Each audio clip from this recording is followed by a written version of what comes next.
আমি মেকআপ করতে বসবো আর আমার তখনই সব কিছু শেষ হয়ে যাবে। ফার্স্টে আমি ময়শ্চারাইজার মাখবো, মুখটাকে ভেজাবো।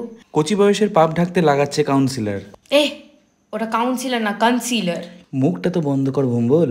তুই রাতে ঘুমোতে দিস না বলেই চোখের তলে এত কালি, ওগুলোই ঢাকতে হচ্ছে, মুখের মধ্যে থাপ থাপ করতে হচ্ছে ব্লেন্ডার দিয়ে। এটা তো আমার। কি করবো বল, টাকা নেই, এইসবই লাগাতে হচ্ছে। তারপর দেখ ফুটো বন্ধ। পাউডার আবার চোখের তলায়? হ্যাঁ, মেকআপটাকে তো সেট করতে হবে। এরপর মাখবো ব্লাশার, কারণ আমার লাইফে ব্লাশ করানোর মতো কেউ নেই। অন্ধকার জীবন উজ্জ্বল করার জন্য লাগাবো আমি হাইলাইটার। ধর যা তো। তারপর লাগাবো কাজল, যাতে আমাকে কেউ নজর না দিতে পারে। আবার করে মাস্কারা লাগাচ্ছিলাম বস, তারপর লাগালাম লিপস্টিক, যেটা তুই খেয়ে নিয়েছিস অলরেডি। সব কথা ভিডিওতে বলতে নেই।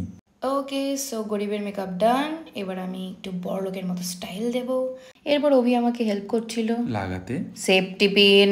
And this gorgeous sari is from Ruplagi. কেমন লাগছে বলতো অভি আমাকে? সুন্দর লাগছে বা। Thank you.